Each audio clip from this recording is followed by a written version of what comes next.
The Hunger Games is a series I've called my personal favorite since I first read them at 11 years old. At that time, I was incapable of understanding the purpose Collins had with writing these novels, and I'm sure you could say the same. But it said time and time again that Collins publishes for a reason, and what I wanted to find out was why. And through my research, I found specific examples of inequality in the Hunger Games that are reflections of inequality in real life. And I think that Collins' purpose with writing these novels was to be a reflection of real life inequality. First, we're going to jump into social inequality, which is a huge emphasis throughout Collins' writing. What we see, as Penia Saravel points out in her article, Hope and Equilibrium in the Dystopian World of the Hunger Games, is that Collins uses figurative language to dehumanize the tributes and classify and depict the lower class as the lower class.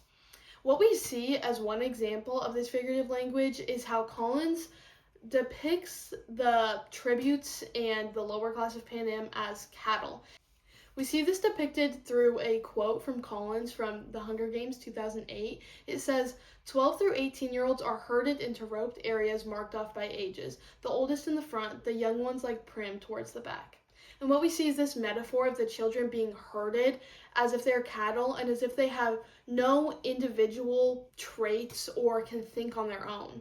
And we see this again when Katniss and Peeta go to the Capitol and they are training. And the Capitol calls the room they train in the launch room, but Katniss calls it the stockyard. Once again, using that metaphor of the tributes as cattle to show that they do not have personal thoughts and aren't able to execute their own actions.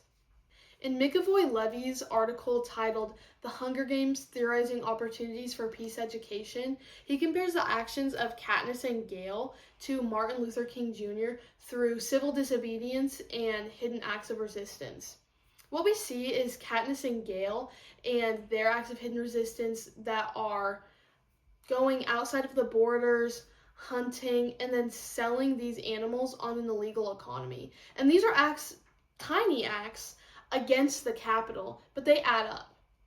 We also see this through Martin Luther King Jr., like the Montgomery bus boycott and the letter from Birmingham jail. And once again, these are tiny things that build up in the civil rights movement. And what we see here are these two groups both acting through civil disobedience and kind of standing up against social inequality. And we can see here that in the Hunger Games and in real life that historically we stand for social inequalities in similar ways. Another form of inequality you might be shocked to think would be in the Hunger Games is inequality through gender. And I know you're probably thinking, how could this be? Because Katniss led an entire revolution as the Mockingjay, and she's a woman. And of course, you're right, she did do those things, and she was a huge, huge role in the uprising and the social revolution in Panem. But ultimately, what we see in Katniss's resolution is her become a wife and a mother. And if you recall, throughout the entire series, she exhaustively emphasizes that that is the last thing she wants to be and that she would not ever want to raise kids or have a family. And yet, what we see is this 19th century idea that is born from our own patriarchal system that you must, as a woman, become a wife and a mother. We can compare this to the 1950s, where we see women forced to become housewives after World War II, where they were helping so much. They were getting educations and they were finding purpose in their lives, and then yet they are expected to turn around and become reliant on their husbands, only taking care of their kids and being a wife and mother. And what we see here is that traditional feminine role reflected in the Hunger Games and proving that ultimately a woman must become a wife and a mother. Finally, economic inequality cannot be ignored in this analyzation of the Hunger Games, as Panem is nearly a mere reflection of the United States capitalist society.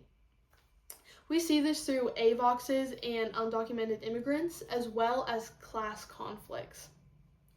As Sophie Pedersen points out in her article, Economic Inequality Seen in Suzanne Collins' The Hunger Games, a Marxist Reading, AVOXs are supposed to be a reflection of undocumented immigrants. And what we see are AVOXs who have their tongues cut out by the Capitol and then are forced to work for them as a reflection of undocumented immigrants, because undocumented immigrants are incapable of speaking up for themselves due to a power imbalance, a language barrier, and fear of deportation. So, what we see are these marginalized groups being oppressed and being unable to stand up for themselves due to that higher power.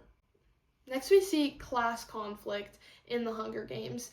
And if you remember, when we open the movie, we see the scene, which is in complete poverty. And this is where Katniss lives with many others of District 12, and they are basically known as the lowest of the low of the districts. Yet there's still other people like Peeta in the District 12, and his family's merchants, and we clearly see a class difference here. When Peeta throws Katniss the bread, we can clearly see that he is of a higher class than she is. Yet still, the gap between Katniss and Peeta is not that large compared to the gap between Peeta and the Capitol. And we can see this when Katniss and Peeta go to the Capitol. Even on the train there, they are both completely shocked by the amount of food, by the life that they're living, by the fashion. Peeta even points out the showers when he talks to Caesar Flickerman. And this just shows that although there is a class difference between Katniss and Peeta, the difference between their classes and the upper class of Panem is much larger.